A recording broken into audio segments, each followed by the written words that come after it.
Positive, negative, neutral, somewhere in between. In today's video, I'm going to be talking about my experience living in Europe. Today's video is going to be a little bit different than my previous material over the last 2 weeks or so. I wanted to personalize it, try a different angle, and then with everything going on with a lot of Europeans coming to America and then Americans going to Europe and the whole World Cup thing, I was like, you know what? I should talk about my experience living in Europe. So for those who know, I go by PayMeInPaella. I make travel related content. I have the reactions, lifestyle, etc. Overall general about this particular niche. Now, me personally, I've been to 18 or 19 countries. I lived in Europe collectively for almost about 10 months or so. So I did 6 months in Spain, I did about 4 months in Turkey, and then I had a little bit of overlap in Netherlands and Germany, but those are very short. I spent majority of my time in Spain. I was in a college program where you live with a Spanish family. You eat Spanish food, you go to Spanish school, etc. Everything's Spanish. Even if they hear you speaking English, they're like, what are you doing? Obviously in Spanish, right? A little bit of reprimanding you because they want you to actually learn the language. So I'm going to talk about my particular experience. At the time, I was about 19, 20 years old. And I, at first, was questioning myself because we're going to start from the very beginning. The reason why I question myself is because I decided to do this, right? I remember being in Spanish class one day. They had an advisor come in. She said, everybody raise your hand if you want to get college credit but live abroad. I was one of the first ones. I'm like, why not? Right? I'm still getting college credit. I always loved traveling. So fast forward like a year later, ended up taking doing a semester in Spain. But before I went, so many people were telling me so many negative things. Oh, they don't like Americans. They don't like black people. You're going to get kidnapped. It's not safe. Tacos, etc. For whatever reason, I can't tell you how many times I got questions about tacos, but for whatever reason, a lot of Americans think Spain and Mexico is like the same thing. It's like a whole nother area, right? And there's areas in Mexico that are safe, right? But that just goes us toward to show you some of the ignorance out there. Me personally, I had a great experience. I did have some down moments, and we're going to get to later in this video, but we're going to go step by step, and I'll let you know when we get to the negative moments or the bad moments, and then go into my overall experience. So I go there. When I first get there, the very first day, my Spanish host mom, like the lady that's hosting me, she had like an attitude. She's like off put, whatever, whatever. I'm trying to introduce myself. She's like, kind of like blowing me off, whatever, whatever. And, I'm jet lagged at the time. I just did a long flight. So I'm like, maybe I'm overreacting. Maybe I'm being too emotional. I kind of, I let it go. However, when we met our host moms, everyone, all the college students met their host parents at the same time. So there was one girl I'm cool with. Her name was Brandy. Excuse me. We ended up talking via social media. So after we meet that day, we all go to our own individual homes. They're showing us the house, whatever, whatever. When I get in there, I unpack my stuff and then I try to sit down in the living room. She's like, no, no, no, no, no, no. You don't sit here. Go to your room. So it set like a weird precedent. Like I can't sit in the living room. That's kind of strange. So pretty much living there the whole time, I was only sitting in the dining room and in my room. I couldn't come into the main room. It was a very strange dynamic. I didn't understand. But Brandy, the girl I told you I was cool with, we were messaging each other on Facebook, right? And she was telling me things about the host mom. Like she seemed like she had an attitude or whatever. So I'm like, oh, so it's not just me. Other people did notice that she had an attitude. And then when you look at it, she didn't let me sit in the living room.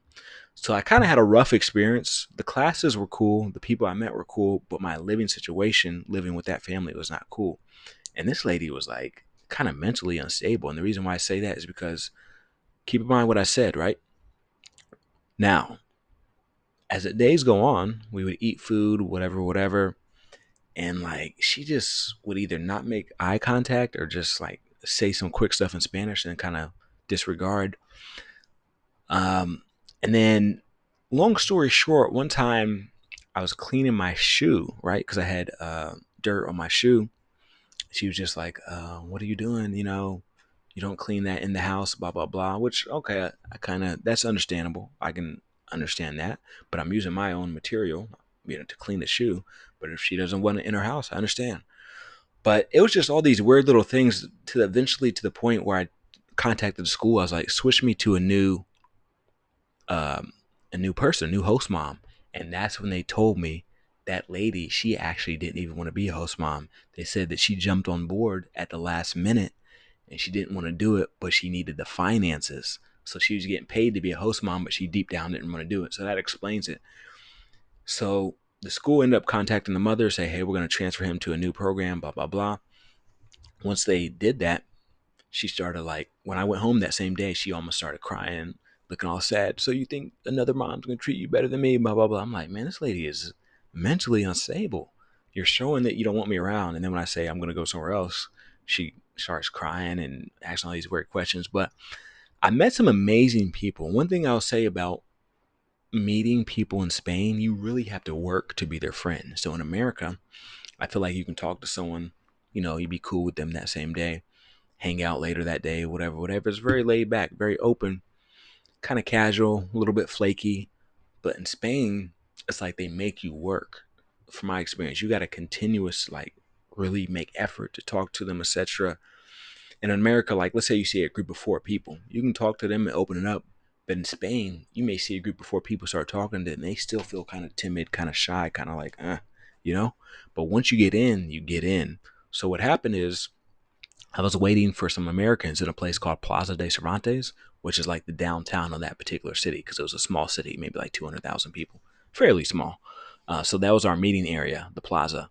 While I while I'm there waiting for some other Americans, in the corner of my eye, I see like 2 Spanish dudes keep looking at me. I'm like, man, why they keep looking at me? So I went over, talked to them, say like, what's up? Kind of talking, and you guys good? Blah blah blah. They're like, yeah.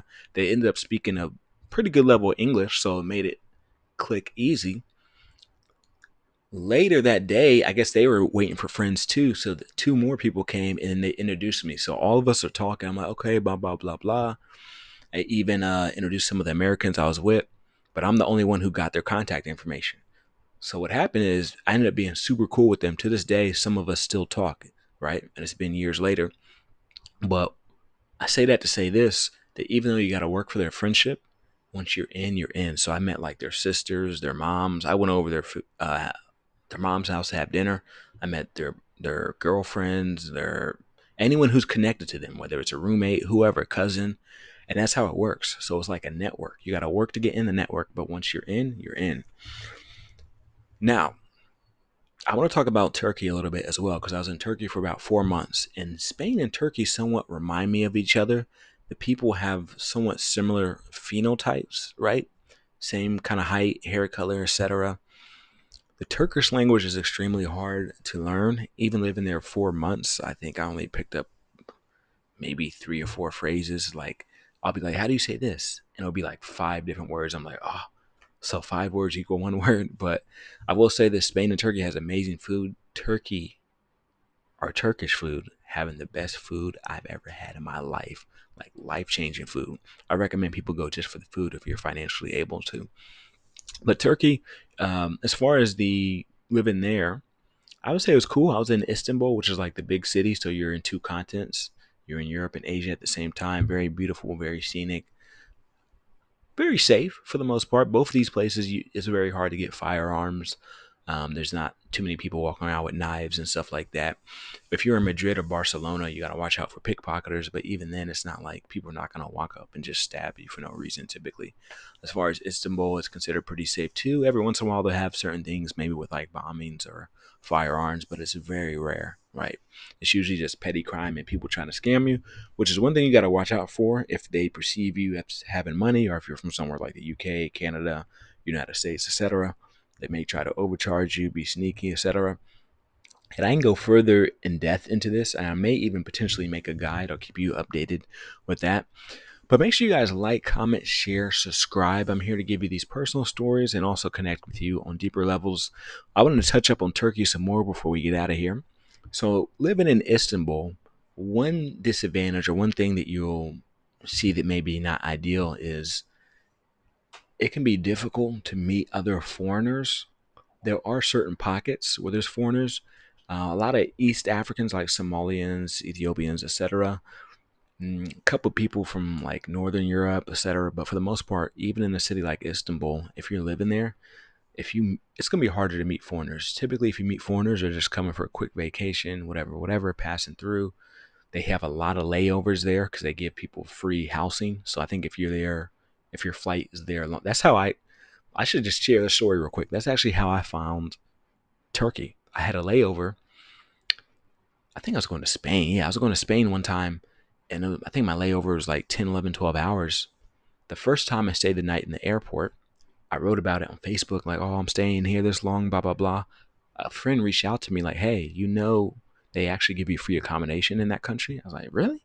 So on the way back, when I had the same layover, there was 10, 11, 12 hours, I told them, it was like, okay, we'll put you in a hotel, put me in a hotel. I was like, this place ain't too bad.